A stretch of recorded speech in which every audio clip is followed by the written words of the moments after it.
আমার নাম মেহেজাবিন। বাইরে থেকে আমাকে সবাই খুব হাসিখুশি, ভদ্র, মার্জিত মেয়ে হিসেবেই চিনত। কিন্তু আমার জীবনের যে নোংরা সত্য, যে ভয়ানক রাত, যে অন্ধকার আমি এতদিন বুকের ভেতর চেপে রেখেছি, তা যদি তোমাদের বলি, তোমাদের শরীরেও শিহরণ বয়ে যাবে। আজ আমি সেই সত্যিটাই বলবো, কারণ হয়তো আমার এই অভিজ্ঞতা অন্য কোনো মেয়েকে সত্যিকার এই বিপদ থেকে বাঁচাতে পারে। আমি ছিলাম বাবা মায়ের বড় মেয়ে। ছোটবেলা থেকেই খুব সুশৃঙ্খল, পড়াশোনায় ভালো, পরিবারের আদরের। বাবা ছিলেন স্কুলের শিক্ষক, মা গৃহিণী। আমাদের খুব বেশি টাকা ছিল না, কিন্তু আমরা ছিলাম সুখী পরিবার। আমার বিয়ে নিয়ে বাবা মা অনেক স্বপ্ন দেখতেন। কলেজ শেষ করার পরেই আমাকে দেখতে আসে শাওন নামের একটি ছেলে। সরকারি চাকরি করে, দেখতে ভালো, পরিবার শিক্ষিত এবং প্রতিষ্ঠিত। সবাই বলল, মেয়ে ভাগ্য করে এমন পাত্রই পাবে। আমি প্রথম দেখাতেই তেমন কিছু বুঝিনি, তবে ছেলেটা খুব ভদ্র মনে হয়েছিল। সে আমাকে সম্মান দিয়েই কথা বলেছিল। বাবা মা খুশিতে রাজি হয়ে গেল। বিয়ের দিন ঠিক হয়ে গেল। কিন্তু হঠাৎ করে ঠিক এই সময়ই আমার জীবনে এলো হৃদয়। হৃদয় ছিল আমাদের পাশের গ্রামের ছেলে। আমাকে দেখলেই হাসত, কথা বলার চেষ্টা করত।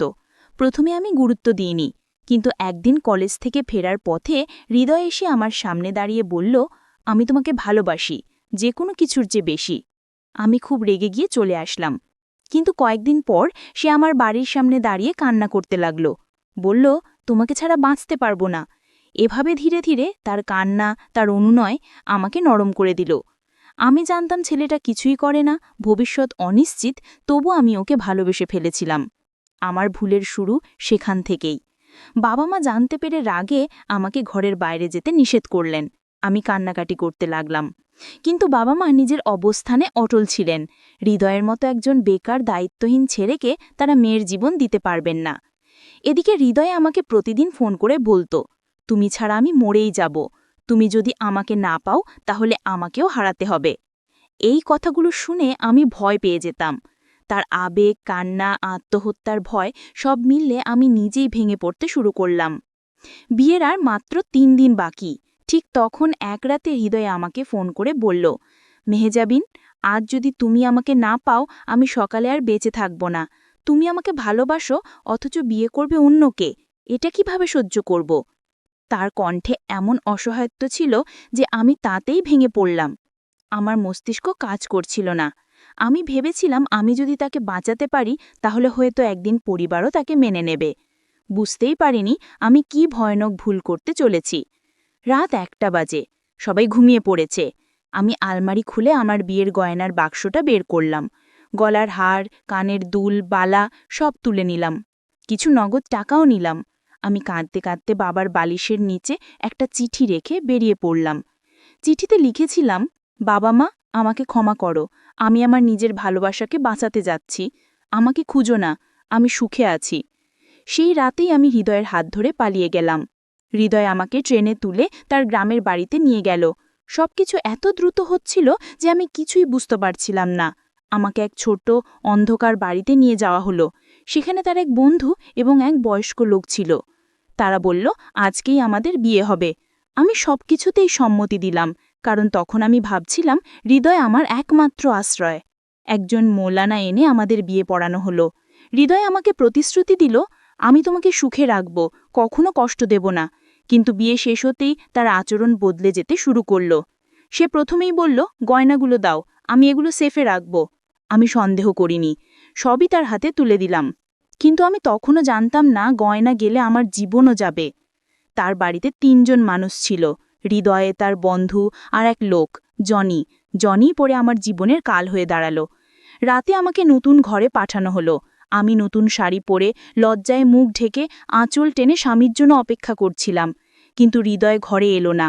রাত পেরিয়ে প্রায় ১.৫ ঘন্টা পরে দরজা ধীরে খোলার শব্দ পেলাম। ভেবেছিলাম হৃদয়, কিন্তু না, দরজা দিয়ে ঢুকল জনি।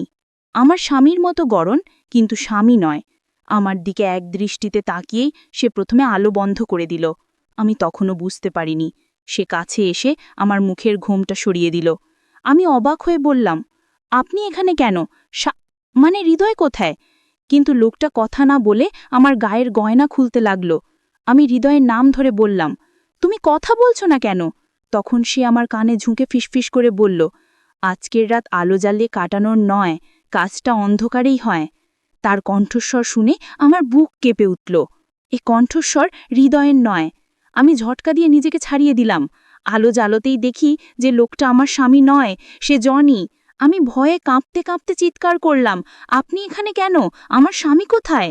জনি ঠান্ডা হাসি দিয়ে বলল, তোমার স্বামী আমাকে 20,000 টাকায় তোমাকে দিয়েছে, শুধু আজকের রাতের জন্য। আমি ভয়ে দেওয়ালে ঠেকে গেলাম। চোখের সামনে সব অন্ধকার হয়ে গেল। আমি দৌড়ে বাইরে বেরোলাম। দেখি হৃদয় বাইরে বসে মদ খাচ্ছে তার বন্ধুদের নিয়ে। আমি তাকে ধরে কাঁদতে কাঁদতে বললাম, এ কি, তুমি এমন করতে পারলে? হৃদয় হেসে বলল, তুমি এত সুন্দরী একটা মেয়ে, তোমাকে দিয়ে টাকা রোজগার করব। তোমাকে এনে বউ করেছি টাকা কামানোর জন্য, প্রেম টেম ফালতু। আমার মাথা ঘুরে গেল। আমি জোরে চিৎকার করে কাঁদতে লাগলাম। আমি দৌড়ে বাইরে বেরিয়ে পাশের একটি দোকানে গিয়ে পড়ে যাই। কাকুর ফোনে কান্নাকাটি করে বাবাকে ফোন করি। বাবা ফোন ধরেই বললেন, আমাদের সাথে তোমার সম্পর্ক নেই, আমাদের মান সম্মান শেষ করে এখন কি চাই? আমি ভেঙে পড়লাম। কাকু আমাকে পাশের ভাবির বাড়িতে নিয়ে গেলেন। ভাবির বাড়িতে কয়েকদিন আমি ছিলাম, কিন্তু সেখানেও ভাবির স্বামী আমাকে দেখে খারাপ উদ্দেশ্য দেখাতে শুরু করল। আমি সেখান থেকেও পালিয়ে ভাবিকে সব বললাম। ভাবি আমাকে জেনে বুঝে আমার বাবার কাছে ফিরিয়ে নিয়ে গেলেন। প্রথমে বাবা আমাকে বাড়ি থেকে বের করে দিতে চাইলেন, কিন্তু ভাবির কথায়, কান্নায়, অনুনয় বাবা অবশেষে আমাকে ক্ষমা করলেন। আমরা হৃদয়ের বিরুদ্ধে মামলা করলাম। সে এখন জেলে। আমি আজও সেই রাত ভুলতে পারিনি। আমি জানি আমার ভুলের শাস্তি আমার সারা জীবনেই যাবে। তাই তোমাদের একটাই কথা বলবো, ভালোবাসার নামে কাউকে বিশ্বাস করে বাড়িকে ঠকিও না। চোখ বন্ধ করে কারোর জন্য বাড়ি ছাড়ো না। আমার পরিণতি যেন আর কারো না হয়।